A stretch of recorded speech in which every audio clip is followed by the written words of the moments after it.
Hello, my gentle, and of course very modern apes. I'm gonna go right to the chase on this. This is a new episode in a series that I accidentally didn't do any content for 1 to 2 years, called the Library of Errors. For those of you who are new here, this is a series where I debunk pseudoscientific texts, page by page and line by line, and it takes a long time to do that because of the discontinuity between how much wrong you can actually say in a sentence or a page, and then how long it actually takes to explain why that is wrong, and to do so while simultaneously properly sourcing your reasoning as such, because it usually involves going over papers and things like that.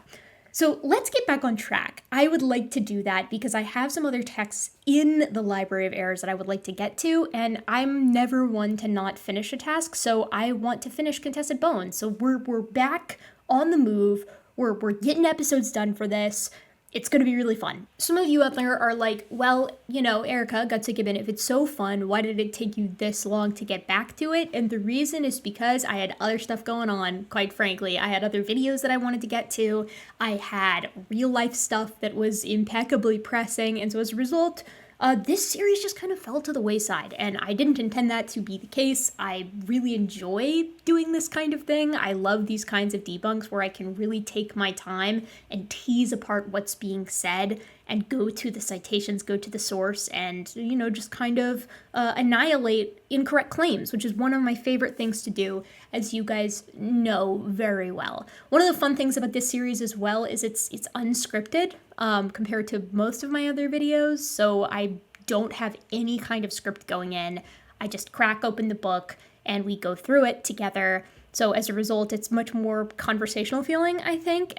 Good for cleaning your house to, or listening to while you're driving somewhere, or falling asleep maybe, I don't know. Either way, I try to keep this as unedited as possible as well, so that it's kind of easy to commit to, easy to sit down and do. It's less daunting than sitting down and deciding to make a script and then film and then edit a well-done video. Not to say these aren't well done, they're just lower effort.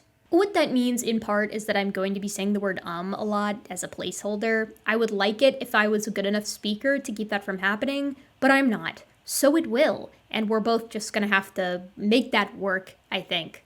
The book that we're going over is called Contested Bones. If you've been around here for any modicum of time, you've probably heard me complain about the phrase paleo experts, and that comes from Contested Bones. And the reason I find it annoying isn't because it's shorthand, it's the reasoning and where it came from. To refresh your memory, they say paleoanthropology is a very cumbersome word, and so we will more often simply refer to it as the field. Because paleoanthropologist is a mouthful, we will often just say paleo experts, or collectively as the paleo community. And I just wrote at the time, okay. What can I say? I find that extremely goofy, and that's probably the nicest way of putting it.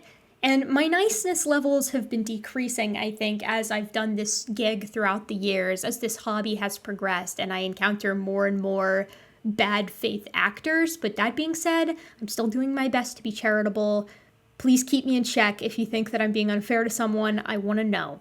So Contested Bones, for those of you who don't know, and part of the reason why this text as a whole is so irritating to me, is because this is a book that's meant to overturn all of paleoanthropology from a fossil record standpoint, right? They want to overturn or categorize in an odd way, in a creationism-friendly way, all of the hominin fossils. And we'll talk about what the creationism-friendly way of categorizing them is here in a moment. But the authors of this text are Christopher Root, who got his bachelor's in biology, and Dr. John Sanford, who is a geneticist. So neither of these people are qualified to be talking about paleoanthropology, about hominin fossils, or anything of that nature, and I very much doubt that they have extensive experience in human anatomy, let alone comparative anatomy across members of Hominidae, across the members of a family.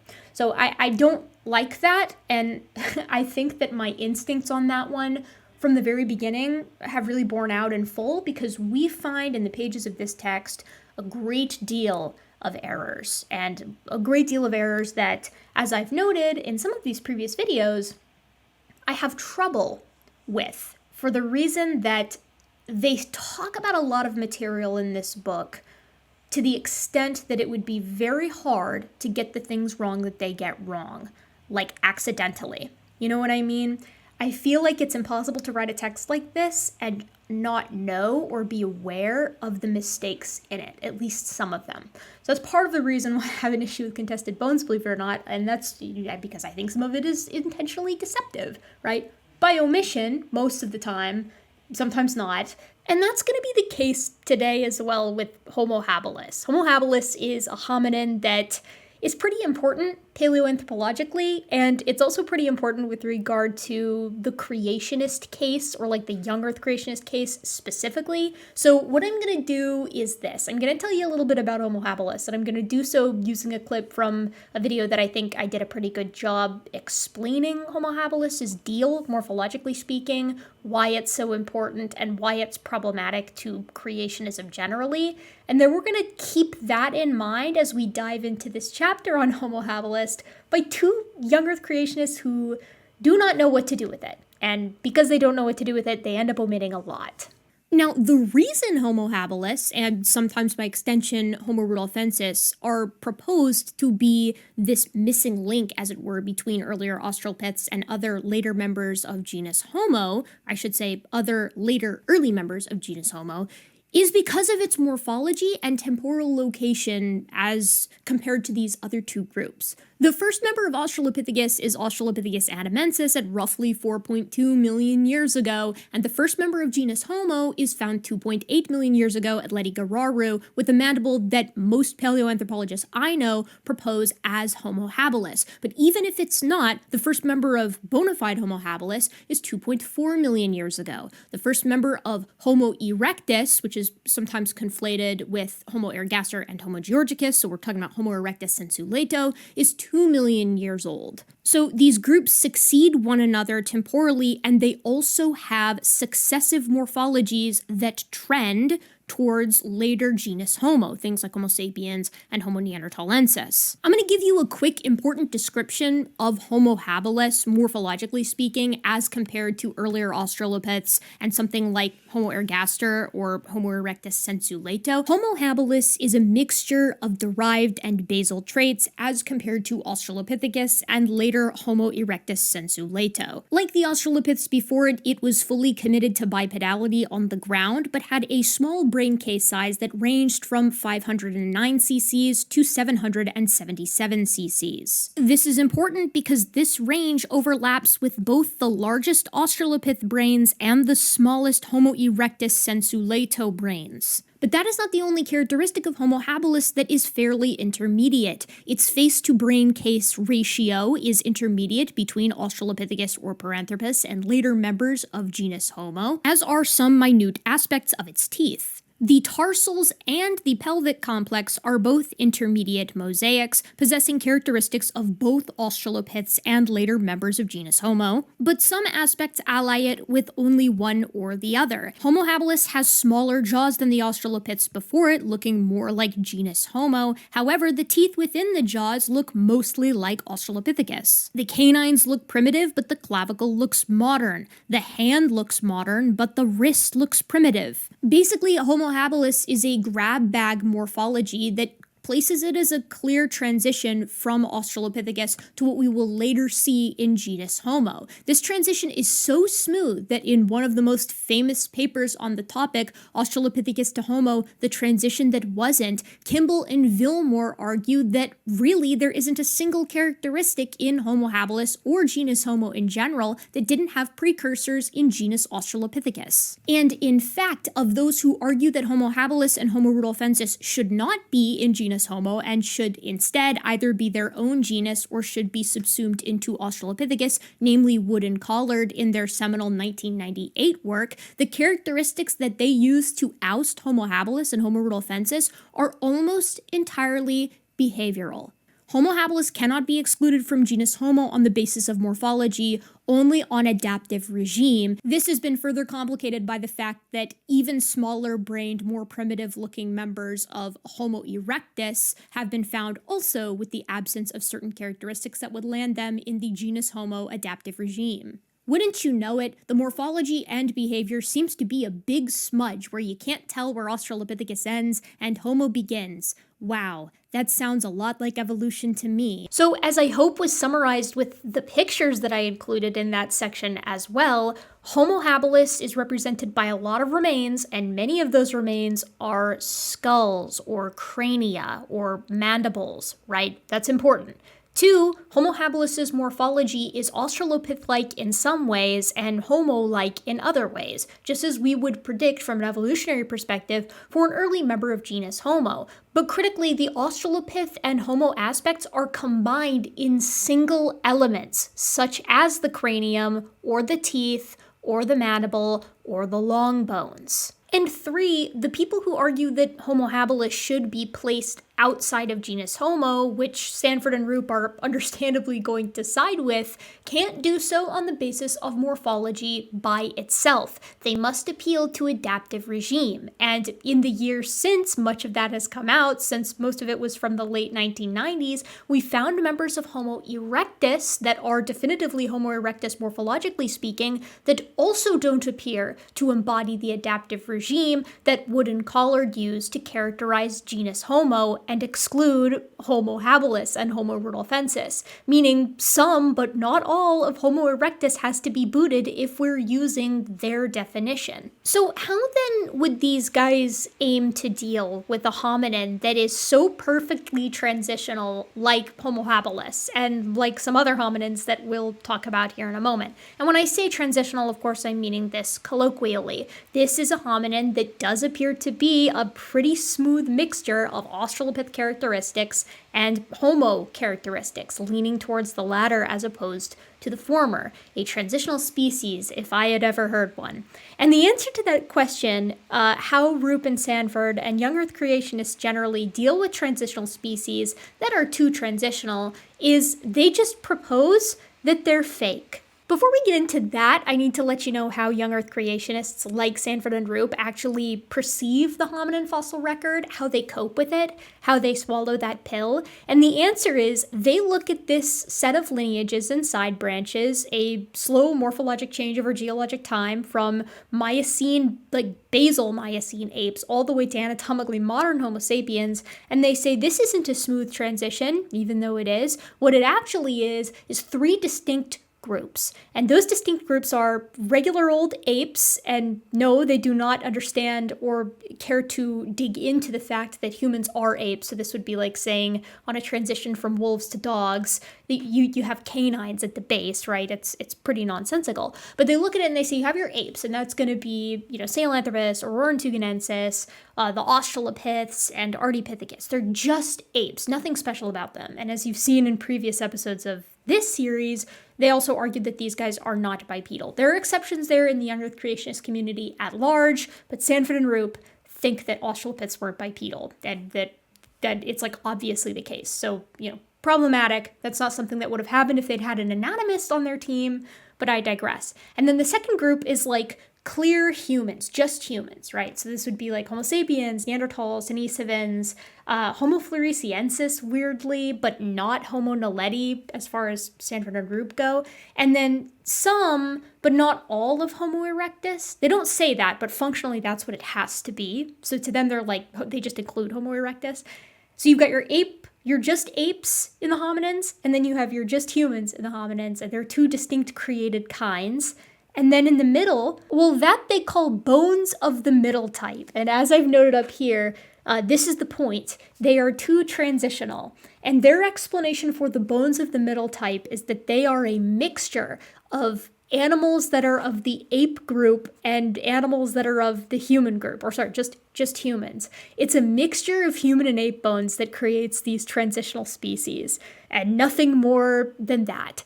Now, I know my keen-eared viewers are thinking to themselves, well, Erica, how exactly does that make sense of the mosaics that are just a single element, right? What do Sanford and Roop do with, the skulls? Or like individual crania, or individual mandibles, or individual long bones that have Australopith-like aspects to them and Homo-like aspects to them?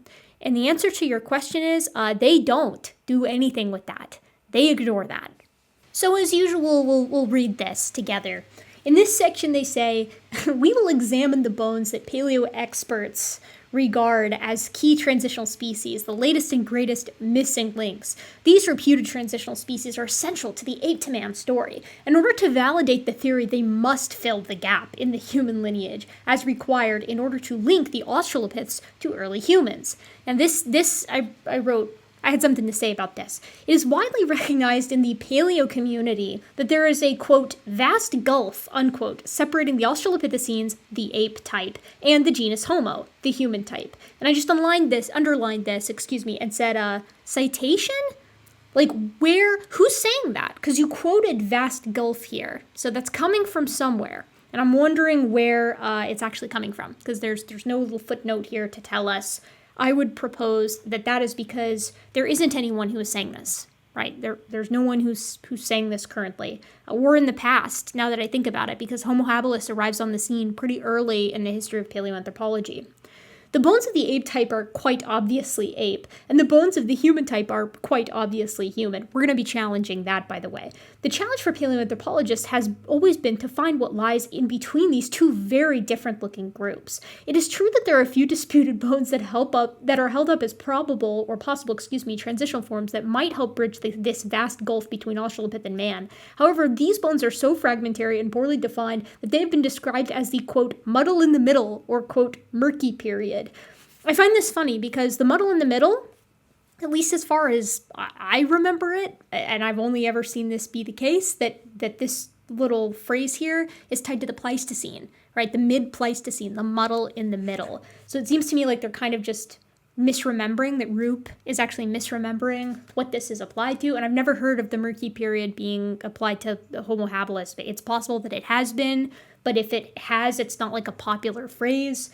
The bulk of these sparse assemblages of bones that have been assigned to Homo habilis or Homo rudolfensis, a further subdivision according to some paleo experts. As we will see, habilis has been largely dismissed as an undefined taxon that should be scrapped. No citation again, by the way. The most recent discoveries have added to the muddle in the middle. These include Australopithecus sediba and Homo naledi. Sediba and naledi are the most sensationalized hominin bones found in recent times, but as we will see, they have already fallen into disrepute and have been dismissed by the paleo community. I just underlined and put no. Although I will say sensationalized, maybe there's a common denominator between those two hominins. Put in the comments if you can guess what it is. The bones in the middle group fail to fill the gap. They do not reveal any clear progression from Australopith to man. We still do not see any true ape-men intermediates or missing links. World-renowned evolutionary paleoanthropologists acknowledge that the origin of the genus Homo remains elusive. This third section describes Homo habilis, Australopithecus sediba, and Homo naledi. So, can we just appreciate here, before we kind of get into this Homo habilis stuff, that the fact that they have to have this section at all is indicative that we do in fact have like more quote-unquote missing links than we know what to do with. A lot of what's going to happen in this chapter is what we've seen in many chapters prior, which is citing extremely out-of-date literature and misquoting more recent literature and almost touching none of the actual recent literature. That way they can point to all of these open questions and say that, scientists are completely clueless with what to do with this gap that still exists. And it's like, it's the Dr. Banjo meme from Futurama, aha, now I've got you. What is the gap between Homo habilis and Homo georgicus? You know what I mean? So we're going to dive into this next chapter here and have a good time. Chapter 8, Homo habilis. Crucial missing link or invented species. Which one do you think that they're going to pick? They start with a quote at the beginning that is from Tattersall and Schwartz in 2001. And this quote is, Homo habilis is an all-embracing wastebasket species into which a whole heterogeneous variety of fossils could be conveniently swept. And I put a note here and I said, true, but kind of the point.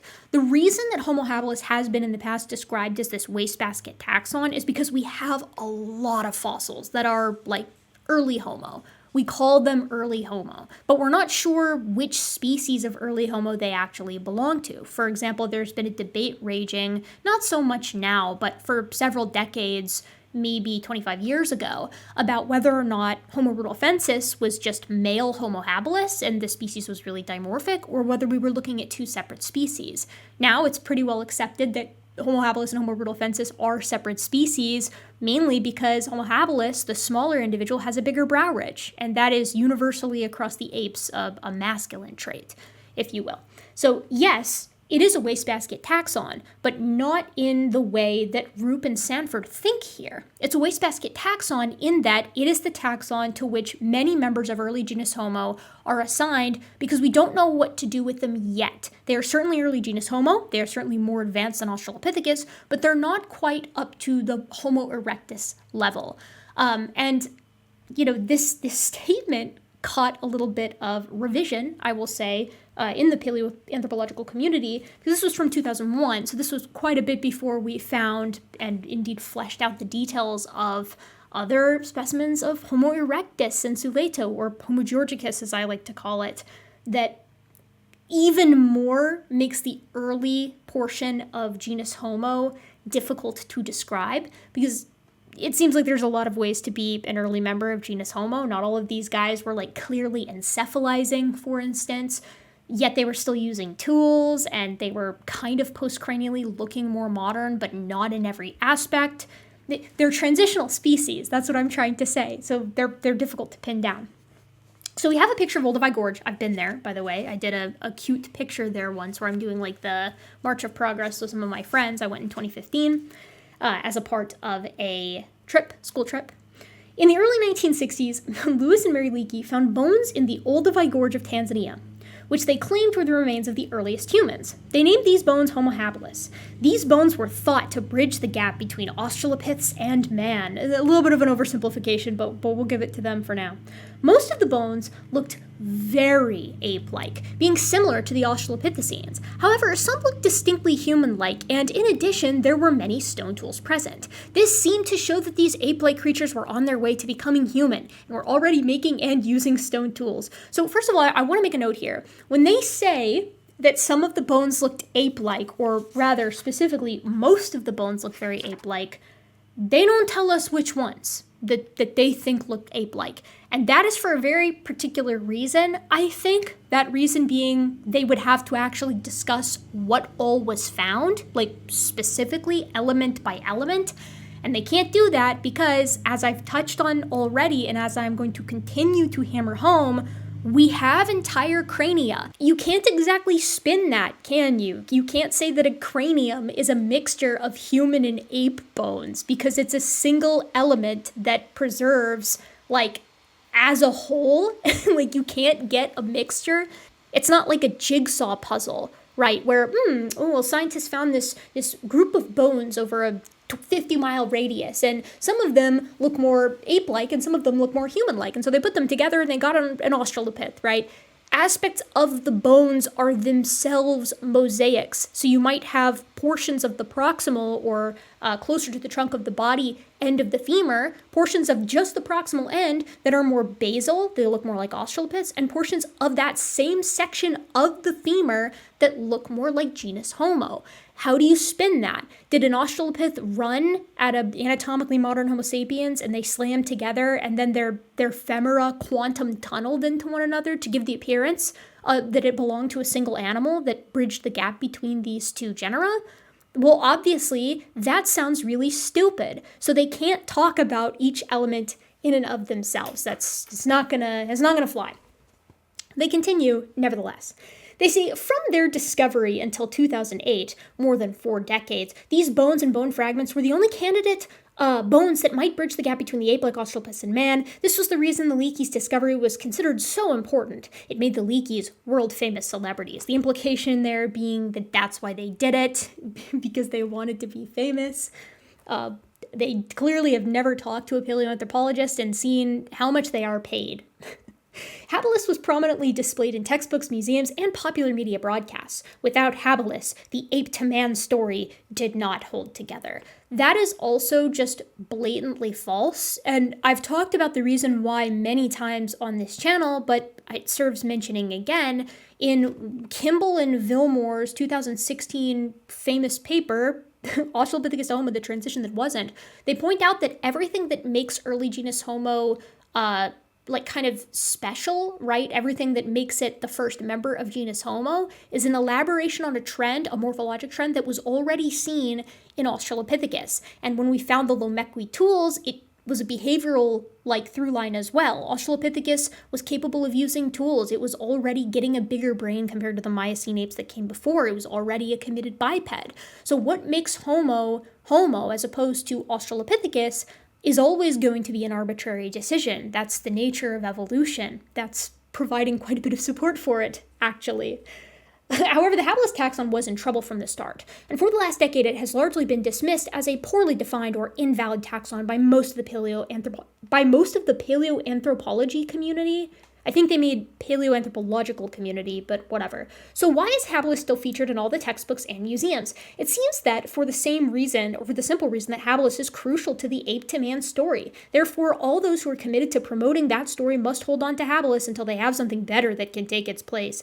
Ever since the naming of habilis, there has been disquiet within the paleoanthropology community. That's how they phrase it. I keep wanting to say the right way of saying it, but I'm trying to be true to the spirit of the text here, regarding whether or not habilis was a sound species and belonged in the genus Homo.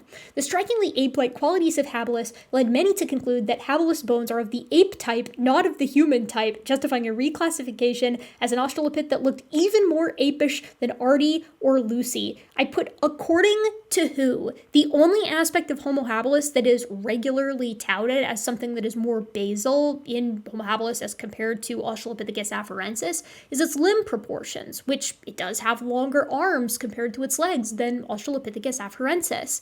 Who out there, according to Sanford and Roop, is proposing that what we have in the hominin family tree is anagenetic and linear? No one is saying that, and no one has said that in a very, very long time. And then they say more apish than Artie. That's just false. I do not see a citation here for a reason. Homo habilis' limb proportions are not more primitive than Ardipithecus. In fact, I don't think anything in Homo habilis is more primitive than Ardipithecus. I just, full disclosure. So I think it's actually worth looking back and seeing what Wood and Collard actually have to say, since these were two of the big guys championing the idea that Homo habilis shouldn't be in genus Homo. And since they're the guys championing this idea through time, and they're very commonly and consistently cited by Sanford and Roop in Contested Bones, I think it's worth seeing what they actually said. What was their position on the entire thing, and what is their position now? And I think that's important for a few reasons. One, because it contextualizes the whole story, but also because I think it's important for how we interpret what Sanford and Roop are saying. Because they're citing these sources, they must have read them, right? This is the first paper that Wood and Collard really put out. I guess I shouldn't say first. It's the most popular one. It's the most famous one, I would argue, from 1999. And it's called The Changing Face of Genus Homo. Now, 1999, we had a lot of species that were not discovered yet. A lot of species that hadn't been discovered. Homo floresiensis hasn't been discovered. Sahelanthropus chilensis hasn't been discovered. Orantuganensis hasn't been discovered. There are only a few teeth assigned to Ardipithecus ramidus. There's no Australopithecus sediba. There's no Homo georgicus specimens. We're missing actually a lot of specimens of Homo erectus. There's no Homo naledi. There's a lot that's missing, and that's just off the top of my head. So keep that in mind, and keep that in mind as we watch Wood and Collard's opinions sort of change. Now, what they're basically going to say here in the abstract and in this entire paper, and the reason it's called The Changing Face of Genus Homo, is because Wood and Collard are arguing that over time, the definition of genus Homo has gotten too broad.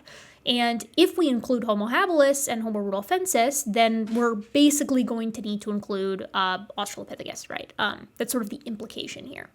And they specifically say that we discuss alternative verifiable criteria and show that when these new criteria are applied to Homo, two species, Homo habilis and Homo rudolfensis, fail to meet them. We contend that the lower boundary of Homo should be redrawn so that the earliest species in the genus is Homo ergaster or early African Homo erectus. The appearance of this species around 1.9 million years ago appears to mark a distinct shift in the hominin adaptive strategy involving morphological and behavioral innovations. So this adaptive regime argument is one that's typically put forward and associated with Wood and Collard because it's how they define genus Homo. And as time went on, as we're going to see, they really lost the morphological half of this, and it mostly became based on behavioral innovations. And that's outlined, or at least looked at quite a bit, by Kimball and Vilmore in 2016 in Australopithecus to Homo, the famous paper I mentioned earlier. Now, specifically in this paper, they advocate for moving Homo habilis and Homo rudolfensis to Australopithecus. So they would become, as we approach the section here, they would become Australopithecus habilis and Australopithecus rudolfensis. And they argue that they've got a pretty good case for this. So again, this is 1999, and this did not hold. So if we move forward to 2007, this is a chapter in a text that's called Defining Genus Homo. Wood & Collared are on it again. And they basically say in this 2007 piece that it's like, okay, we've got a lot more stuff now. Specifically problematic to them is actually going to be Homo floresiensis, which was discovered in the meantime. Now remember, Homo floresiensis is that little 3-foot-tall hobbit from Flores. It's in genus Homo. It's got a lot of characteristics that align it with genus Homo, and perhaps most importantly, it's very recent. Now, creationists universally, like across the board, to my understanding, have an opinion on Homo floresiensis, and I'll tell you what that opinion is here in a moment. First, let's see what Wood and Collared have to say. So they note in this section here that they have sort of reassessed the new evidence, the new tests that have been carried out on Homo habilis and Homo rudolfensis, and they say, taken together with the results of the phylogenetic studies that have been published in the last 7 years, this suggests that Wood and Collard's 1999 proposal to remove Homo habilis and Homo rudolfensis from Homo and assign them to a different genus or pair of genera remains valid. Okay, so they're like, they still shouldn't be in genus Homo, even with our sort of revised adaptive regime-centric definition of genus Homo. But notice what they don't say here, which is that it should be moved to Australopithecus, right? They start to soften to this idea that Homo habilis and Homo rudolfensis belong in their own genus that is neither Australopithecus nor genus Homo. And as outlined by Wood in this paper here, which is titled The Hominin Fossil Record, Taxa, Grades, and Clades, and this is from 2008, Wood's the primary author on this. And when he categorizes hominins here in this table, table 2, we can see that Homo habilis and Homo rudolfensis are listed in transitional hominins, right? That would very much be against Sanford and Roop's understanding of the subject. No, it would very much be against the categorization and sort of understanding of the material ascribed to these hominins. It would be very much against that because they think that this is completely fake taxon. And they cite Wood and Tattersall and Collard on that quite a bit. So this is where Wood's at in 2007, 2008, that Homo habilis and Homo rudolfensis need to be their own genus because they are transitional hominins, neither Australopithecus nor genus Homo. But here's the kicker. So contested bones here, in my little version of the text, I've already covered Homo floresiensis. And Homo floresiensis, as you will hopefully appreciate, gets its own full chapter and is seated quite firmly in the group of hominins that are described as bones of the human type. So like pretty much every other creationist on the planet, these guys think that Homo floresiensis is simply a dwarfed human, a dwarf Homo sapiens. They specifically say the Hobbit was a variant of Homo sapiens, one of us, and I underlined it because I thought that was so interesting. Now remember, they think Homo floresiensis is just Homo sapiens, a dwarf version of Homo sapiens, and then they also turn around and use Wood and Collard to say that Homo habilis shouldn't be in genus Homo. But the problem with that is this little section here. And I'm actually going to take us back up to the abstract here after I show you what they did. They did a whole lot of work themselves here on relative brain case size, the mascatory system, and like limb proportions, and there's more mascatory system stuff here. Adaptive strategy analysis, they did a lot of coding there. And what you will find is that when you put all of this together, as noted here and in the concluding remarks, Homo floresiensis shouldn't be in genus Homo if you're using Wood and Collard's approach, right? So if you're booting Homo habilis, you're also booting Homo floresiensis, which Sanford and Roop and every other creationist on the planet would definitively disagree with. As they say, finishing off here in the abstract, They say, we also find, that the proposed inclusion of the collection of late Pleistocene specimens from the site of Liangbua, Flores, in the genus Homo as a new species, Homo floresiensis, is not compatible with Wood & Collard's 1909 definition of genus Homo. And even with their revised definition here, you can see that more often than not, Homo floresiensis is landing itself in the Australopith group. Actually, it only gets one inclusion in genus Homo as far as the full-on adaptive strategy. It's worth noting that right now, Homo habilis and Homo rulefensis are, like, across the board kept in genus Homo, and if they end up getting moved to a new genus, they are probably going to get moved there with several specimens that are currently considered as Homo erectus, as well as Homo floresiensis, and maybe even Homo naledi. It's going to be a pretty big shift if it does happen, but it's not going to be as clear as these are in the ape kind and these are in the human kind. They're all going to go into a new transitional genus, which I don't think is going to be, first of all, I don't think it's going to happen, but that's not going to be amenable to Sanford and Roop, I don't think. They say, furthermore, there has been ongoing disagreement about whether habilis is a real species at all. Many contend it is a mixture of ape and human bones. There's no citation there, and that is because no one is saying that. No one I have ever seen, other than creationists, is saying that. If there were Australopith and human bones mixed together at the same site, this would result in chimeric skeletons that would literally be ape-man skeletons. This would also explain why stone tools were found at these locations. No, it wouldn't, because we have stone tools that are associated with Australopiths, guys, the Lomekwi stone tools, and that was before this book was published. The Lomekwi stone tool site was published before then. I don't think there's an excuse for this.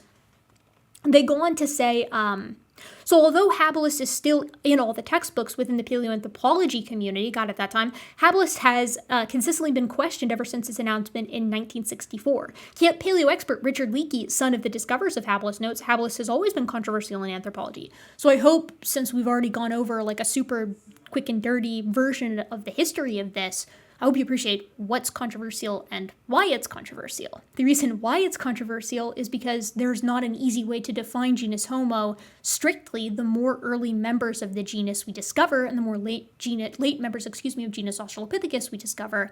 And that's because, as evolution predicts, you shouldn't be able to draw a clear line between ancestor and descendant. Things bleed into one another. It's only going to get more difficult to keep Homo a clear definition as we move forward in time. And as for, like, what's being questioned, the placement for that exact reason, right? Should Homo habilis really be the first member, or should we boot it in favor of a clear ergaster, and then the rest of genus Homo split? Only when that was proposed, we didn't have the Dmanisi stuff, which threw a real monkey wrench into it. So that's part of the reason why we're left with habilis and rulefensis are both in genus Homo. And we just have to be okay with the fact that it's not as discrete of a line as we'd like it to be. So they spend the next big section talking about Paranthropus, and honestly, I don't know why it's included here. I genuinely think they only talk about Paranthropus here because it was discovered at the same site, and they like the anecdote where they say, okay, we found Paranthropus and we found stone tools, and so initially Paranthropus and the stone tools were associated with one another, and Paranthropus at the time was known as Zinjanthropus. Then they found Homo habilis, and they were like, oh, duh, Homo habilis was clearly the one using the tools, not Paranthropus. And I think Sanford and Roop take issue with this because they're like, well, we also find Homo sapiens, or rather later genus Homo, like Homo erectus at Olduvai. Why not just assign the stone tools to them instead of Homo habilis? And the answer to that is because they're not found in the same set of strata. Like, that's ridiculous as a notion. That would be like proposing, why don't we assign the more advanced tools that we find, like in Old Kingdom Egyptian archaeological sites, to newer kingdom archaeological sites, since they were better at tool use than older kingdom archaeological sites? And the answer is because they're not associated with New Kingdom Egyptian archaeological sites. They're associated with Old Kingdom Egyptian archaeological sites. It's probably a crude analogy, but you get what I'm saying, right? Like, we're not finding Homo erectus with these tools that are associated with Homo habilis. We're only finding Homo habilis there. Homo habilis with the stone tools, it's the only one at the site capable of using stone tools, so it probably used the stone tools, right? I went over all of this with the Gunter-Beckley stuff as well. That's not to say Paranthropus couldn't use stone tools. I'm talking about the Beckley example there that we went over in that video. But they talk about this a lot. They characterize habilis bones that have been found in the years following as embarrassingly incomplete, which, I don't think they're trying to sound neutral here, but I just thought that was a silly way of characterizing it. They allude to the DK site, and I think they're going to talk about that later, the stone circle, the hut, the living space, because they want to make the argument that it was actually just like Homo sapiens, which they're talking about Homo erectus, but remember, they lump all of those into the species of Homo sapiens. They want to be like, Homo erectus was the one using the stone tools, and it was hunting and killing and eating Homo habilis and Paranthropus. And I went over extensively why that is not the case and why it is not supported. So I'm just going to, tell you to go check out that video. And then they have the section titled The Bones of Handyman, Isolated and Fragmentary. They say the first bones attributed to habilis are cataloged as OH7, and it's actually the specimen here on the front. They say the OH7 specimen consists of broken and deformed lower jawbone with 13 teeth in place, an isolated molar, 2 small skull fragments, 21 finger, hand, and wrist bones. Other bones originally assigned to Zinjanthropus were later reassigned to habilis. This included the human-looking tibia and fibula, OH35, as well as the anatomically modern partial foot, OH8. It is not anatomically modern, right? They don't even say anatomically modern looking. Like they don't even give themselves some leeway here and say, well, it looks like it could be anatomically modern. They're like, no, it's anatomically modern. It's simply not. So this is from Harcourt Smith and Aiello in 2004, and they just have an entire section here that recounts how many people have found that the OH8 talus, OH8 being this foot right here, the one that keeps getting talked about by these guys, by Sanford and Roop, that one, OH8, the one that they just said is anatomically modern partial foot. They say Day and Napier were the first ones who argued that the foot belonged to a fully bipedal individual with strong longitudinal arches and a hallux that could not be opposed, but that its talus was the least human-like of its tarsals and may have had a mosaic of ape-like and human-like features. And then they compared it specifically to a Paranthropus robustus specimen from Kromdry. Then they say that Lisowski in 1967 confirmed this, that it was significantly different than that of modern humans. The talus was specifically in the neck and neck torsion angles, being essentially ape-like. That's what they say. So an anatomically modern human partial foot, according to Sanford and Roop, essentially ape-like, according to people who did work on this in 1967, well before this text came out. Oxner in 1972 re-examined the work and concluded that it was equally the talus of OH8, different to human and ape tali, but was similar to the talus from Kromdry, again, Paranthropus robustus, and weirdly enough, proconsul. And then Bernard Wood noted the same thing, and specifically he says that the talus of OH8 was more primitive, and that there was another talus from around that, from Kubi Forest specifically, like near-ish, in East Africa at least, Olduvai Gorge, which is KNM ER 813, that was far more human-like, which implies that Homo habilis and Paranthropus robustus have similar talar morphology, and KNM ER 813, maybe Homo ergaster, has a different and more modern morphology. So it is incorrect to say that this thing was anatomically modern partial foot. And the fact that we're citing Bernard Wood over and over and over again in this chapter, and that they didn't see this, and this is supposed to be, again, the equivalent to the work of a dissertation, it's careless, and you shouldn't be careless. You should be careful. The Leakeys found these specimens in Bed 1 in 1960, and then they talk about additional fragmentary remains from Bed 1 and Bed 2 at Olduvai Gorge. That's the DK site. Then they go on to say, this means paleo experts cannot reliably reconstruct even a partial Homo habilis skeleton. Even skull reconstructions are highly questionable. Reconstructions? Guys, they're in one piece. I'm just wondering, again, what kind of reconstruction you're having to do on KNM ER 1813, just a full Homo habilis cranium. What are you reconstructing? It's in a single chunk. And you could say that for several other Homo habilis crania or partial faces or mandibles, like KNM ER 1805 or OH24 or SK847 or Homo rudolfensis in KNM ER 1370. The next section is titled Pitifully Few Bones, Pitifully Mangled. And in this section, outside of, again, misunderstanding what a wastebasket taxon actually is, despite the fact that they cite something that kind of like tells them what it is, it's a very weird situation. An all-embracing wastebasket species into which a whole heterogeneous variety of fossils could be conveniently swept. That's a citation from Schwartz and Tattersall, who don't think that Homo habilis specimens like aren't real or that they're a mixture of human and ape bones.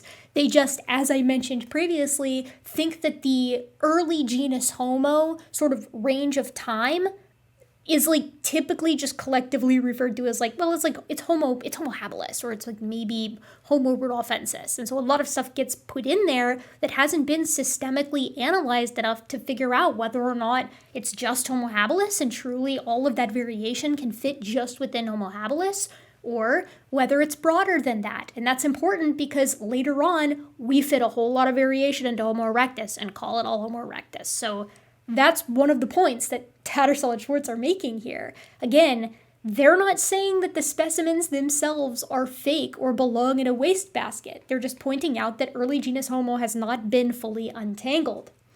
But really what I think is most important about this section is this quote here by Sanford and Roop, where they say, "Not even a partially complete habilis skeleton has ever been found."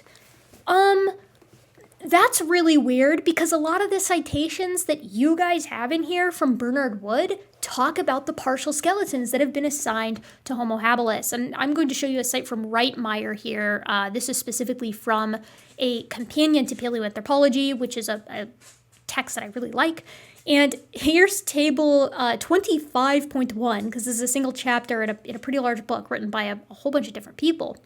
But what is noted here in early Homo fossils from eastern and southern Africa, and again, this is like mostly Homo habilis with some Homo rudolfensis sprinkled in, but Homo rudolfensis doesn't have much, if any, postcranial remains to it, we see partial skeleton.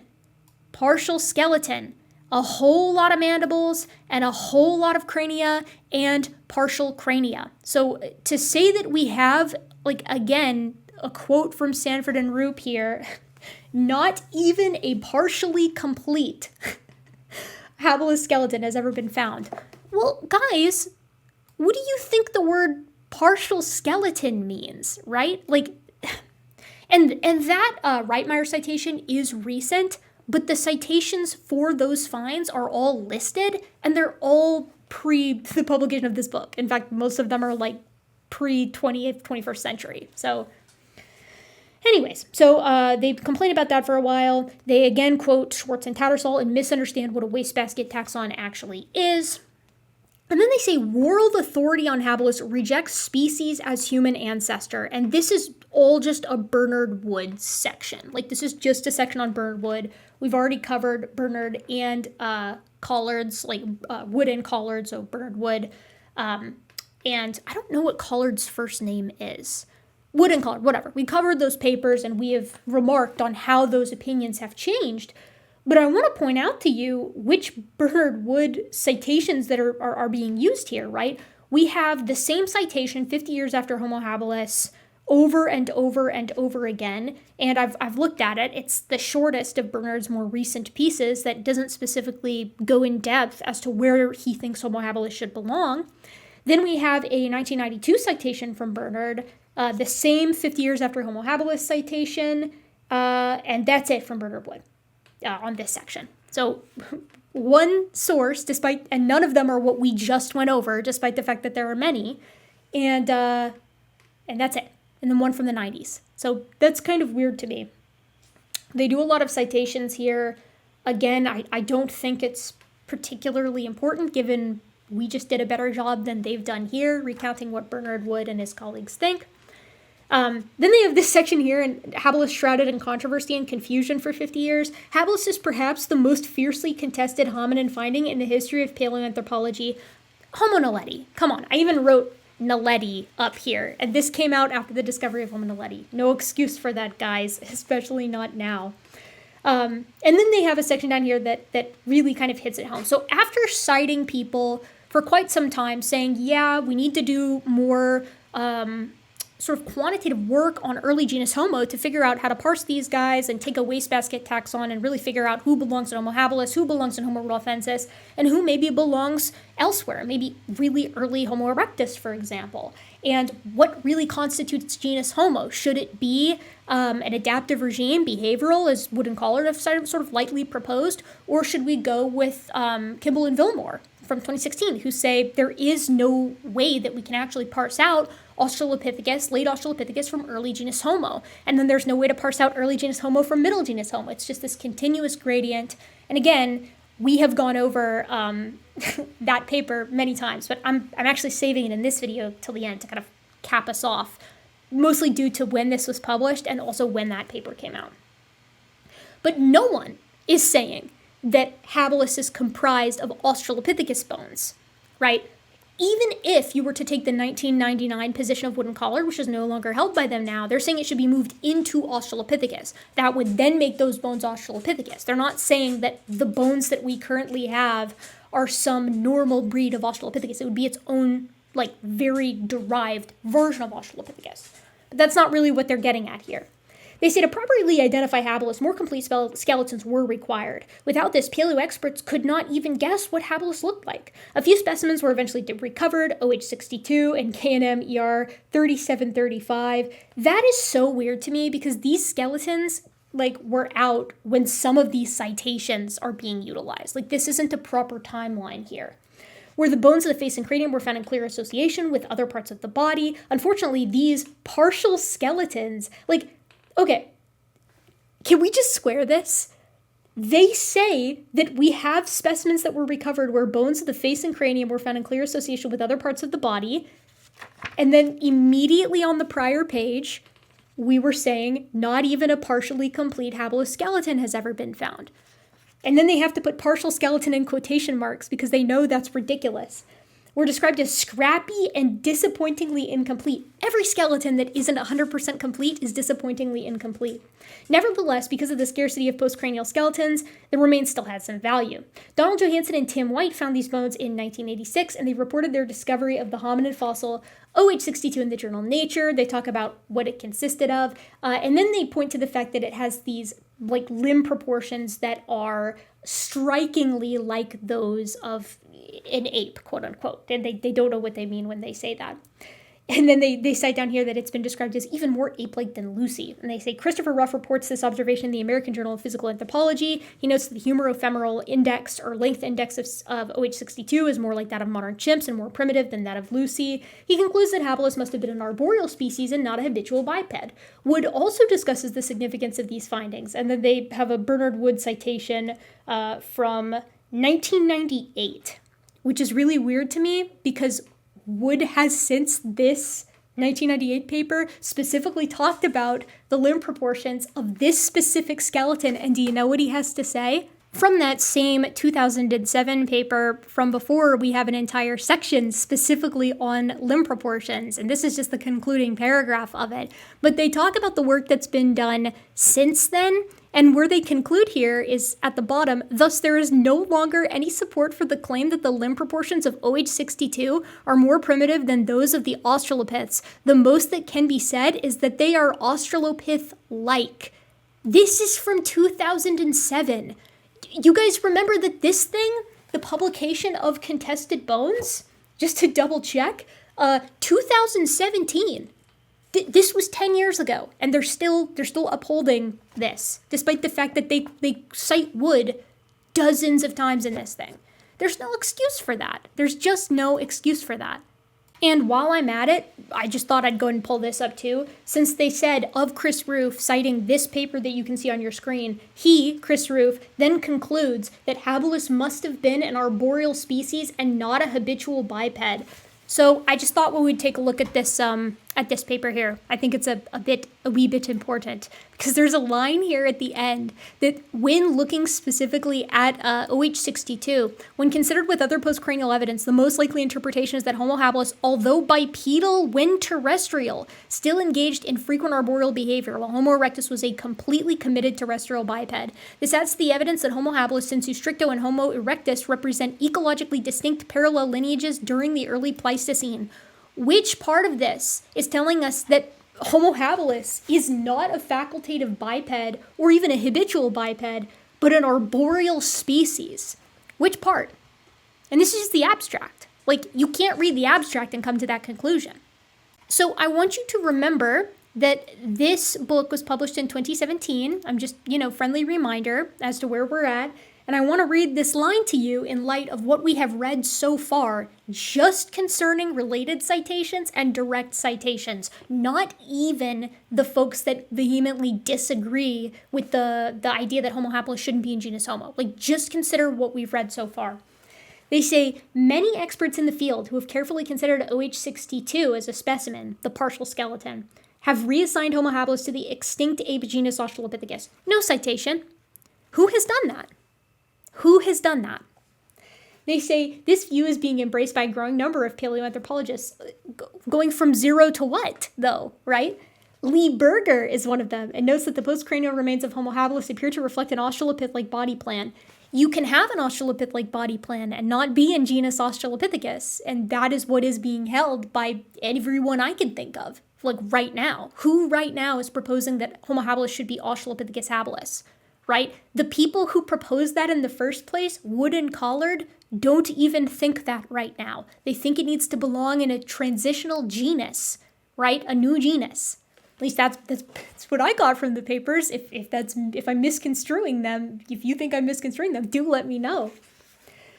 Okay, so they continue on to say the fossil evidence clearly shows that most of the habilis bones should be assigned to genus Australopithecus, and then they say that if that's the case, there's no reason to propose that it's transitional.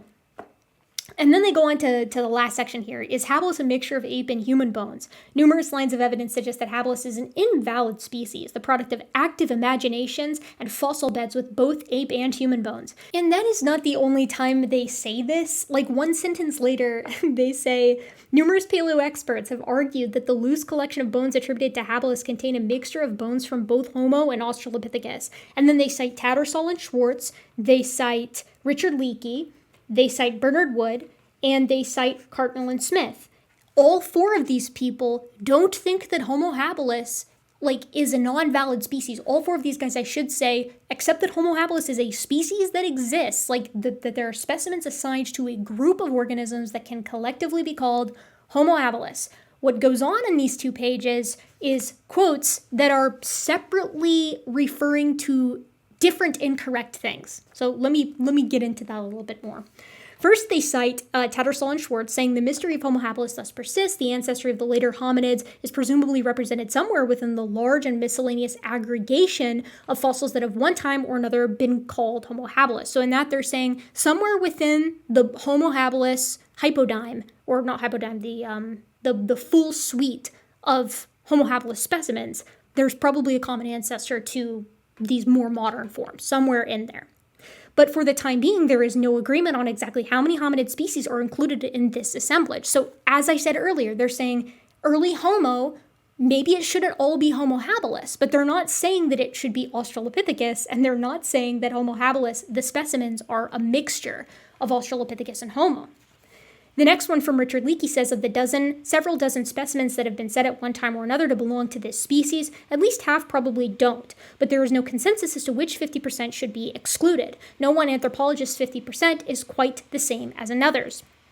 And this is from Origins Reconsidered in Search of What Makes Us Human. So Richard Leakey worked at a specific site that had a bunch of different hominins present.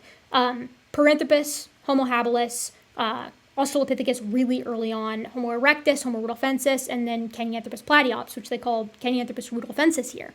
So not every site that Homo habilis is at has all of these species there, right? And they're all very similar species. The same problem would exist if you were to go to West Africa where a bunch of different guinins live and recover a bunch of different guinin remains. They're really similar and difficult to place, like which guinin remains belong to which guinin species. But that doesn't mean that those species, those populations are not real. It just means they're really dang similar, right?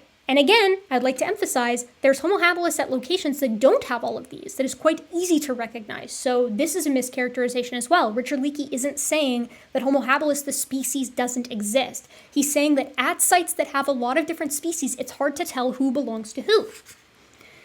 The next citation comes from Bernard Wood, and we already covered his perspective, so I'm going to skip it because it's a long quote and my throat hurts. And the last one comes from Reitmeier, who incidentally is the same one who incidentally is the same one who did this piece right here. Oops, there we go. So you're not going to really get away with saying that Homo habilis isn't a real thing when Reitmeier has this entire section where he discusses, this is from 2023, so this is very recent indeed, where he discusses earliest Homo, and he discusses the characters that characterize earliest Homo, specifically characters that characterize Homo habilis. So it's going to be a hard sell here, Sanford and Roop. But the quote that they say is, as specimens assigned to Homo habilis accumulated, it became increasingly clear that there was a lot of variation in individual features within the habiline sample. Yes, that is true. It's extremely variable. Guess what? So is Homo erectus. But you guys have no problem lumping all of Homo erectus sensu lato into Homo erectus, right? You're being inconsistent here. So that's basically what they do for that portion, complaining about all of that. Then they say, and misattributing perspectives to people. As I feel like I've shown quite handily here, and also with the previous citations. They say paleo experts observe some of the bones assigned to Homo habilis align neatly with the genus Homo, such as the partial foot designated OH8, and may actually belong to Erectus, figure 5. Nope, who said that? That certainly can't be the case with all of the recent literature, right? Or even literature that was available when this book was written, because the talus has been described by everyone who's looked at it as distinctly not human-like, and distinctly more basal.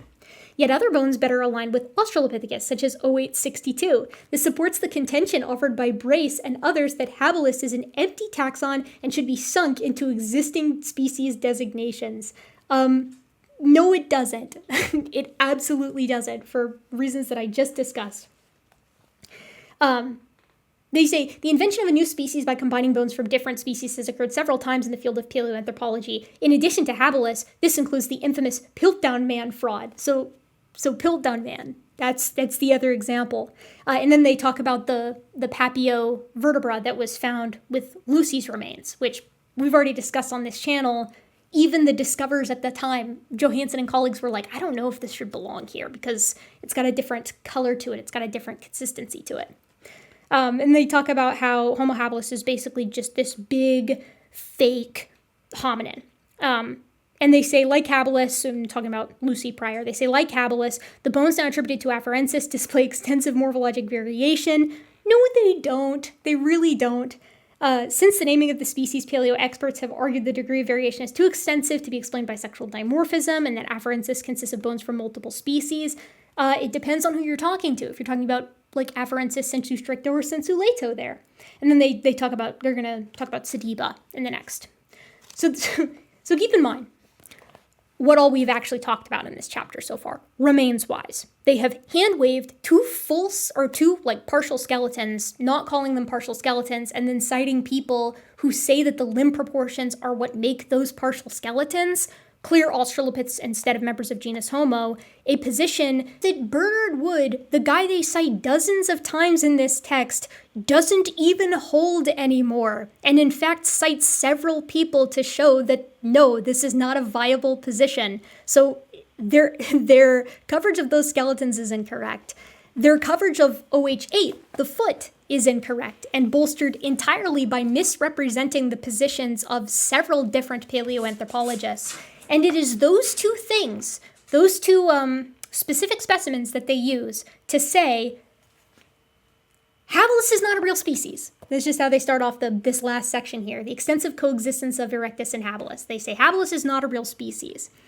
Even if it was, many paleo experts would reject habilis as a human ancestor due to the extensive temporal overlap with its generally accepted descendant species, Erectus. Now, I've discussed contemporaneity on this channel many times before, but I really feel the need to point out yet again, why didn't they discuss the crania? Why didn't they discuss any of the crania? I mean, we know the answer, and the answer is because the crania show extremely well. They demonstrate with shocking 4K clarity that the animal that possessed that cranium, and this goes for the mandibles as well, so the skulls, the animals that possess these skulls, showed a clear mix of Australopith and Homo characteristics, like a perfect, beautiful transitional species, which is precisely why they didn't discuss the skulls. And the only reference to the skulls at all, really and truly, at least the only one that I remember having just reread this, is saying that some of the reconstructions of the skulls can't be trusted. And remember, a lot of these crania are just one solid piece, right? So that is shameless, in my opinion. So they spend this whole section talking about contemporaneity, and I will again point to the fact that no one is proposing an anagenetic relationship or an anagenetic model of human evolution using existing species right now. And I don't think anybody has been for decades and decades and decades. 2017 book here, people. I guess I'll say with the sole exception of Tim White with Anamensis and Afarensis. He does think that that's anagenetic. And then I'll also point out that even taking that into account, I still think it's kind of reasonable to say that Homo habilis, which first shows up 2.8 million years ago, could actually be a direct ancestor of Homo erectus, which shows up roughly 2 million years ago, because of the sheer fact that an ancestor can exist alongside its descendant. Case in point, wolves and dogs, or like ancestor dog breeds and descendant dog breeds, or you and your grandparent, right? This is lost on him, though. Sanford and Roop. This is mostly Roop production, though, as I've said. They say, conclusion, habilis is a jumble of Australopithecus and Homo bones. Habilis is widely recognized by paleo experts as an invalid taxon, or at best, an incoherent assemblage of fragmentary bones. Habilis is a wastebasket taxon, a co-mixture of Australopithecus and Homo bones. Habilis has failed to fill the, quote, vast gulf that separates Australopith and man. And there's no quote for the vast gulf thing. Still, we have no citation for that. And then they say, habilis can now be added to the growing list of falsely claimed ape men.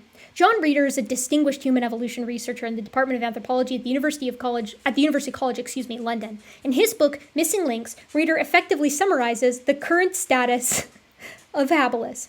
Nearly half a century of accumulating evidence and discussion has left Homo habilis more open to question, more insecure than it ever was. Homo habilis remains more of an evolutionary idea than an example of an anatomical fact linking one species to another. And that is from 2011. I don't know if I would personally characterize 2011 as current, given this book was written in 2017 and then revised after that, and this stuff was not changed. So I don't know if I would call that current.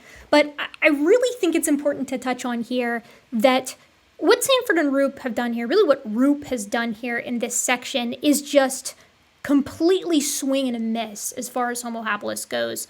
And I think that's most evident in what he chose not to cover. Partial skeletons are characterized as partial skeletons, and this is after saying that there were no partial skeletons, and then they are designated as Australopithecus using one completely outdated, no longer held position, and that's their reason as to lumping those entire sets of remains into Australopithecus. They completely ignore the half dozen crania that they consider Homo habilis, or that have been assigned to Homo habilis / Homo rudolfensis, and they just don't touch them. And again, the reason is because the crania and the skulls, right, so the cranium plus the mandible, preserve so much of the mosaic morphology that Homo habilis is characterized by, right? Mosaic teeth. It's got aspects of the brain case that look more modern and more derived, of the face that look more modern and more derived, but it's a single piece, right? It's a single specimen, really. So they can't really get away with saying that this thing is a mix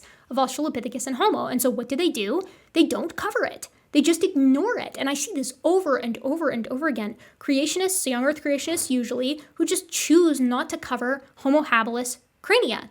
because they can't hand wave it. It's as simple as. An enormous amount of time is spent talking about the debate surrounding Homo habilis, and this is done in effort, and what's weird is that they take different debates, different aspects of the debate, and sort of try to roll it into one sort of position held by a segment of the paleoanthropological community that Sanford and Roop want to characterize as people don't trust Homo habilis as a species. They call it a wastebasket taxon, and it's a mix of Australopith and Homo remains.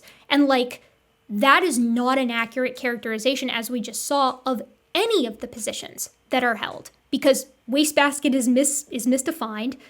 There are quotes that are attributed to people that are softly proposed by Sanford and Roop here to imply that they think that Homo habilis, the species, is a mixture of Australopith and human bones, which is simply not the case. No one is holding to this. And sickeningly, all of that is set against the backdrop of a middling, and that's a complimentary way of putting it, exploration into the actual morphology of the hominin. So the long and short of it is, I think that this section on Homo habilis failed pretty miserably in what it set out to do.